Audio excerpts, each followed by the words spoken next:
राधे राधे भक्तजनों, जैसा कि आप सबको ज्ञात है, आज 20 नवंबर को उत्पन्ना एकादशी व्रत है। जो लोग पूरे वर्ष एकादशी व्रत रखना चाहते हैं उनको आज उत्पन्ना एकादशी व्रत से इसकी शुरुआत करनी चाहिए। तो आइए जानते हैं एकादशी व्रत के शुभ मुहूर्त, पूजा विधि और पारण समय के बारे में। मार्गशीर्ष कृष्ण एकादशी तिथि की शुरुआत आज सुबह 8:07 से दोपहर 12:07 तक। सर्वार्थ सिद्धि योग आज सुबह 6:47 से देर रात 12:36 तक होगी। और उत्पन्ना एकादशी व्रत का पारण समय 21 नवंबर सोमवार सुबह 6:48 से सुबह 8:56 तक। द्वादशी तिथि का समापन 21 नवंबर सुबह 10:07 पर होगा। उत्पन्ना एकादशी व्रत की पूजा विधि, तो जैसा कि आप सभी को पता है कि आज 20 नवंबर है और आज उत्पन्ना एकादशी है। तो एकादशी व्रत के दिन आपको सुबह उठना है। सुबह प्रातः स्नान करने के बाद विष्णु पूजा का संकल्प करें। शुभ मुहूर्त तक भगवान विष्णु और एकादशी माता की तस्वीर को एक चौकी पर स्थापित कर लें।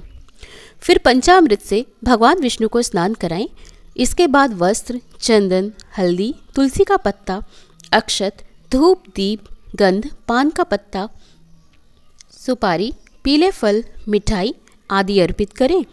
और इसके बाद अर्पण के साथ ही आपको ओम नमो भगवते वासुदेवाय नमः मंत्र का जाप भी करते रहना है। माता एकादशी को अक्षत, फूल, कुमकुम, फल, मिठाई, धूप, दीप अर्पित करें। इसके बाद विष्णु चालीसा, विष्णु सहस्त्र नाम और उत्पन्ना एकादशी व्रत कथा का पाठ करें। दिन भर फलाहार पर रहें और शाम को संध्या आरती और फिर रात्रि जागरण करें। अगले दिन सुबह स्नान के बाद दैनिक पूजा करें और किसी गरीब ब्राह्मण को वस्त्र, फल, मिठाई या पूजा में जो भी आपने सामान यूज़ किया है उसे आप एक गरीब ब्राह्मण को दान कर दें। उन्हें भोजन कराएं और दक्षिणा देकर विदा करें। इसके बाद निश्चित समय में पारण करके उत्पन्ना एकादशी व्रत को पूरा करें। आइए भक्तजनों, अब हम जानते हैं उत्पन्ना एकादशी व्रत कथा के बारे में। उत्पन्ना एकादशी के दिन विष्णु भगवान ने राक्षस मुरसुरा को मारा था। स्वयं भगवान श्री कृष्ण ने धर्मराज युधिष्ठिर को एकादशी माता की जन्म की कथा सुनाई थी। सतयुग में एक राक्षस था मुर। उसके पराक्रम के आगे इंद्रदेव, वायुदेव, अग्निदेव कोई भी नहीं टिक पाया। इस कारण उन सभी को मृत्युलोक जाना पड़ा। हताश निराश होकर इंद्रदेव कैलाश पहुंच गए और भगवान भोलेनाथ को अपना दुख बताया। भगवान शिव ने सभी देवताओं को विष्णु जी के पास जाने की सलाह दी।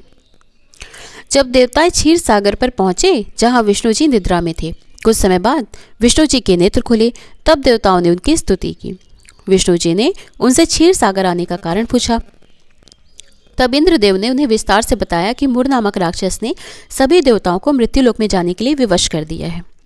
सारा वृत्तांत सुनकर विष्णु जी ने कहा कि ऐसा बलशाली कौन है जिसके सामने देवता नहीं टिक पाए। तब इंद्रदेव ने उन्हें विस्तार से बताया। सारा वृत्तांत सुन विष्णु भगवान जी ने कहा कि राक्षस का नाम मुर है। यह ब्रह्मा का वंशज है और उसकी नगरी का नाम चंद्रावती है। उसने अपने बल से सभी देवताओं को हरा दिया है और उनका कार्य स्वयं करने लगा है। साथ ही विष्णु जी ने इंद्र को आश्वासन दिया कि वो इन्हें इस विपत्ति से जरूर निकालेंगे। विष्णु जी मुर दैत्य से युद्ध करने के लिए उसकी नगरी चंद्रावती चले गए और दोनों के बीच कई वर्षों तक युद्ध चला। और युद्ध के मध्य में भगवान विष्णु को निद्रा आने लगी और वे बद्रिकाश्रम चले गए। मुर भी उनके पीछे पीछे गुफा में घुसा और शयन करते देख भगवान को मारने चला। जैसे ही उसने शस्त्र उठाया, भगवान के अंदर से एक सुंदर कन्या निकली और मुर से युद्ध किया। दोनों के बीच घमासान युद्ध हुआ जिसमें मुर मूर्छित हो गया। बाद में उसका मस्तक धड़ से अलग कर दिया गया। उसके मरते ही दानव भाग गए और देवता इंद्रलोक चले गए। जब विष्णु जी की निद्रा टूटी तो उन्हें अचंभा सा लगा कि यह सब कैसे हुआ। तब कन्या ने उन्हें युद्ध के विषय के बारे में विस्तार से बताया, जिसे सुनकर भगवान विष्णु प्रसन्न हुए और उन्होंने कन्या को वरदान दिया।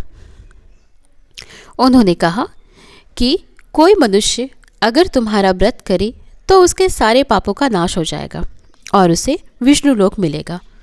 भगवान विष्णु ने कन्या का नाम एकादशी रखा और उसे मनचाहा वरदान दिया। उन्होंने यह भी कहा कि इस दिन तुम्हारे और मेरे भक्त समान होंगे, यह व्रत मुझे सबसे प्रिय होगा। तो भक्तजनों, ये थी उत्पन्ना एकादशी की व्रत कथा। आप सभी पर भगवान विष्णु जी की कृपा बनी रहे और आप सभी की मनोकामनाएं पूर्ण हों। ओम नमो भगवते वासुदेवाय।